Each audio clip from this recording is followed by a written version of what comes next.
ہے اپنے ہونٹ لگائے. اگر یہ ممکن نہ ہو، ممکن نہ ہونے سے مراد کیا ہے؟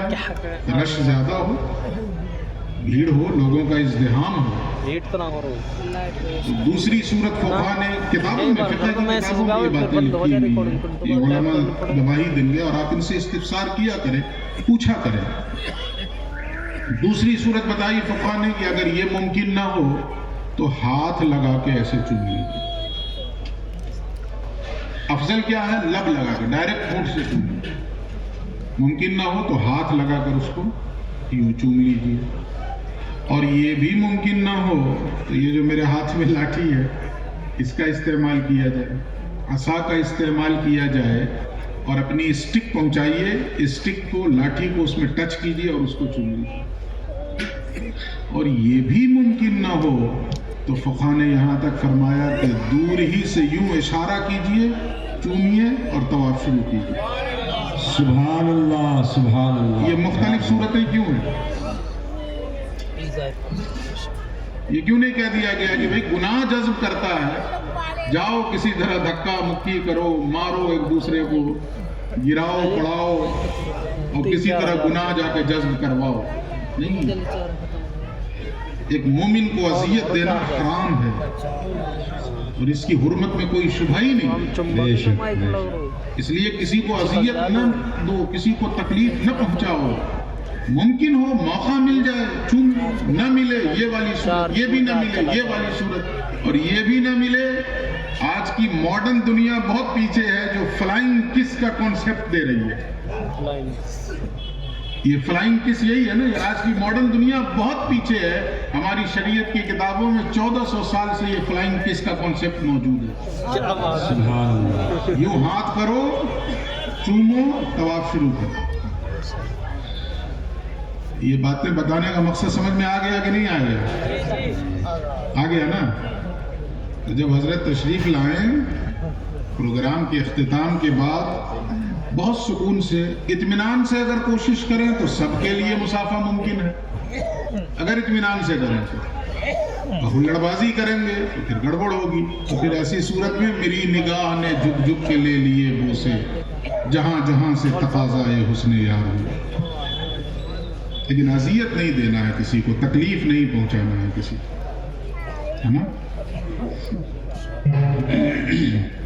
درود شریف پڑھ لیں.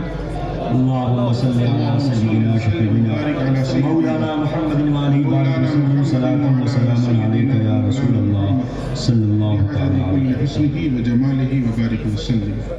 مولاي صل وسلم دائما ابدا على حبيبك خير الخلق كلهم. یہ نصیر الدین شاہ نصیر کی ایک غزل کے کچھ اشعار آپ کو سناتا ہوں اور اپنے مرشد کی محبت میں اور ان کی شخصیت کو پیش نظر رکھ کر سنیں گے تو انشاءاللہ لطف آئے گا. ارشاد فرماتے ہیں کبھی ان کا نام لینا، کبھی ان کی بات کرنا. کبھی ان کا نام لینا، کبھی ان کی بات کرنا. میرا ذوق ان کی چاہت، میرا شوق ان پہ مرنا. میرا ذوق ان کی چاہت، میرا شوق ان پہ مرنا. اور وہ کسی کی جھیل آنکھیں، وہ میری جنوں مزاجی. وہ کسی کی جھیل آنکھیں، وہ میری جنوں مزاجی. کبھی ڈوب نہ ابھر کر، کبھی ڈوب کر ابھرنا. سبحان اللہ. کیا بات. کبھی ڈوب نہ ابھر کر، کبھی ڈوب کر ابھرنا. اور یہ بڑا عجیب لفظ استعمال کیا اس شعر میں پیر صاحب نے کہ تیرے من چلوں کا جگ میں یہ عجب چلن رہا ہے. تیرے من چلوں کا جگ میں یہ عجب چلن رہا ہے. نہ کسی کی بات سننا، نہ کسی سے بات کرنا. نہ کسی کی بات سننا، نہ کسی سے بات کرنا. کب؟ جب کسی کی بات مرشد کے مقابل میں آ جائے تب. مرشد کے مقابل میں آ جائے تو نہ کسی کی بات سننا، نہ کسی سے بات کرنا. اور کہاں میرے دل کی حسرت، کہاں میری نارسائی. کہاں میرے دل کی حسرت، کہاں میری نارسائی، کہاں تیرے گیسوؤں کا تیرے دوش پر بکھرنا۔ اور موجودہ حالات پر یہ شعر کی چلے لاکھ چال دنیا، ہو زمانہ لاکھ دشمن۔ چلے لاکھ چال دنیا، ہو زمانہ لاکھ دشمن، جو تیری پناہ میں ہو اسے کیا کسی سے ڈرنا۔ کیا بات ہے، سبحان اللہ، جو تیری پناہ میں ہو اسے کیا کسی سے ڈرنا۔ چلے لاکھ چال دنیا، وہ زمانہ لاکھ دشمن۔ لیکن پہلے پناہ میں آئیے تو ہم لوگ صرف زبان سے پڑھتے ہیں اعوذ باللہ من الشیطان الرجیم، شیطان مردود سے اللہ کی پناہ میں آیا۔ بس یہ صرف زبانی کلامی ہے، کچھ نہیں، گہرائیوں میں اترتے کہاں؟ موبائل میں لگے ہیں، اس کے بعد پڑھتے ہیں اعوذ باللہ من الشیطان۔ اللہ کی پناہ میں ہے کہ موبائل کی پناہ ہے؟ نظر ٹی وی پہ ہے، اعوذ باللہ من الشیطان۔ یہ صورتحال ہے۔ اگر واقعی ہم اس کی پناہ میں چلے جائیں تو پھر کون بگاڑ لے گا ہمارا؟ وَمَن يَتَوَكَّلْ عَلَى اللَّهِ فَهُوَ حَسْبُهُ، جو اللہ ہی پر مکمل بھروسہ کرے پھر اللہ اس کے لیے کافی۔ بے شک، سبحان اللہ۔ لیکن بھروسہ کریں تو ہم بھروسہ کرتے کہاں؟ توکل کرتے کہاں؟ اللہ توکل اس چیز کا نام نہیں ہے بھوک لگی ہے، جیب میں پیسے ہیں اور اس کے بعد کہیں کہ اللہ پر بھروسہ، اس کا نام توکل نہیں ہے، اس کا نام بھروسہ نہیں ہے۔ توکل اور بھروسہ یہ ہے کہ بظاہر کوئی سبب موجود نہ ہو، بظاہر اسباب بالکل ختم ہو چکے ہوں، معدوم ہوں، اس کے باوجود دل مطمئن ہو کہ اللہ ہے نا۔ واہ، کیا بات ہے، سبحان اللہ، تب ہے توکل۔ بے شک، اسباب موجود ہیں، اس کے بعد کہتے ہیں بھروسہ ہے اللہ، اللہ پر نہیں، اسباب پہ ہے۔ اور اس کی سب سے خوبصورت مثال حضرت موسیٰ کی زندگی میں۔ حضرت موسیٰ اپنی قوم کو لے کر نکلے فرعون کے ظلم سے بچانے کی خاطر۔ حضرت موسیٰ لے کر اپنی قوم کو نکلے، پیچھے سے فرعون کو خبر لگی، وہ بھی آیا اپنے پورے لاہو لشکر کے ساتھ۔ حضرت موسیٰ آگے نکلے ہیں اپنی قوم کے ساتھ، وہاں پہنچے جہاں سامنے دریا ہے، راستہ بند، آگے دریا، پیچھے مڑ کے دیکھا تو گرد و غبار کا ایک طوفان اٹھ رہا ہے، فرعون اپنے لاہو لشکر کے ساتھ پیچھا کرتا چلا ہے۔ اب بتائیے بچنے کا کوئی راستہ ہے؟ آگے دریا اور پیچھے لشکر فرعون کا۔ سارے اسباب بظاہر منقطع ہو چکے ہیں کہ نہیں؟ ختم ہو چکے ہیں کہ نہیں؟ بچنے کی کوئی صورت نظر نہیں آ رہی ہے۔ آگے بڑھتے ہیں تو ڈوبیں گے اور ٹھہرتے ہیں تو دشمن پہنچ رہا ہے، اپنے پورے لاہو لشکر کے ساتھ پہنچ رہا ہے۔ ہم ہوں تو کیا ہو؟ وہی ہوا حضرت موسیٰ کی قوم کی حالت ہوئی۔ انہوں نے کیا کہا؟ اِنَّا لَمُدْرَكُونَ، موسیٰ مروا دیا ہمیں آپ نے، اس سے تو اچھے وہیں تھے، دائیں بائیں نکل کے بھاگ بھی سکتے تھے، اب یہاں کیا ہے؟ اب کہاں جائیں؟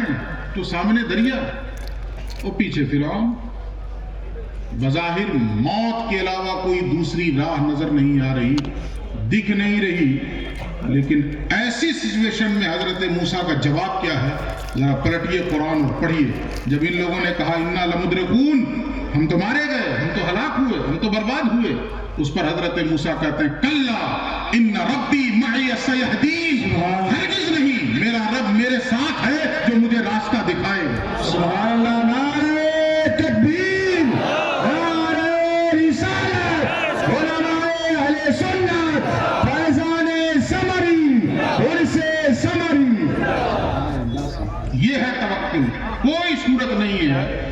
اور اور اس موقع پر حضرت موسیٰ کہتے ہیں میرا رب میرے ساتھ ہے، سیہدین، جو مجھے عنقریب راستہ دکھائے، جو عنقریب راستہ دے گا۔ اور دیا نا، حضرت موسیٰ کو حکم ہوا مارو اپنی عصا کو اسی دریا کے اندر، اور مارا اور دریا سے راستہ نمودار ہوا ہے۔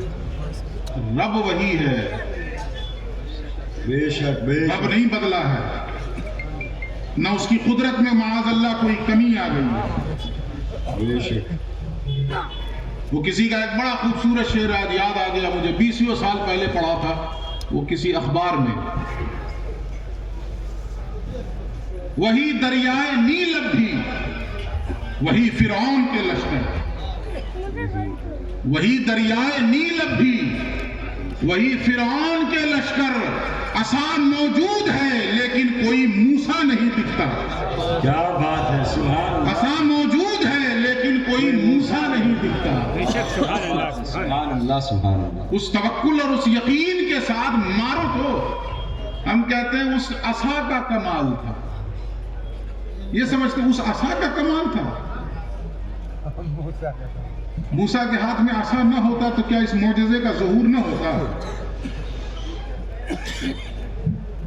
اس عصا کا کمال نہیں ہے، اس ہاتھ کا کمال ہے۔ بے شک سبحان اللہ۔ وہ جو ایک واقعہ مشہور ہے بابا صاحب کے تعلق سے، بابا فرید کے تعلق سے، جس مٹی کو چھوتے تھے تو مٹی سونا بن جاتی تھی، تو کسی کو یہ ہوا کہ چلو اس مٹی کو چھوئے ہیں سونا بن جا رہی ہے وہ مٹی، چل کے پوری مٹی کھود کے لے آتے، اور جس قدر ممکن ہو سکا اس نے کھودا اور رات بھر کوشش کرتا رہا، اس ہاتھ سے چھو رہا، اس ہاتھ سے چھو رہا، کاہے کو سونا بنے، مٹی کی مٹی۔ بابا صاحب سے گیا شکایت لگانے کہ حضور کیا بات ہے، آپ نے ایک بار چھوا تو مٹی سونے میں تبدیل ہوئی، میں پوری رات چھو رہا ہوں بلکہ گوندھ رہا ہوں لیکن کوئی تبدیلی نظر نہیں آتی۔ تو بابا صاحب نے کہا مٹی لے آؤ گے، فرید کا ہاتھ کہاں سے لاؤ گے؟ کیا بات ہے، سبحان اللہ۔ عصا موجود ہے لیکن کوئی موسیٰ نہیں دکھتا۔ پھر سے شعر سنیے کہ چلے لاکھ چال دنیا، ہو زمانہ لاکھ دشمن، جو تیری پناہ میں ہو اسے کیا کسی سے ڈرنا۔ بے شک۔ لیکن پہلے تو یہ ہے کہ پناہ میں آئیے تو صحیح۔ مقطع سن لیجئے کہ وہ کریں گے نا خدائی تو لگے گی پار کشتی، وہ کریں گے نا خدائی تو لگے گی پار کشتی، ہے نصیر ورنہ مشکل تیرا پار یوں اترنا۔ کیا بات ہے۔ ہے نصیر ورنہ مشکل تیرا پار یوں اترنا۔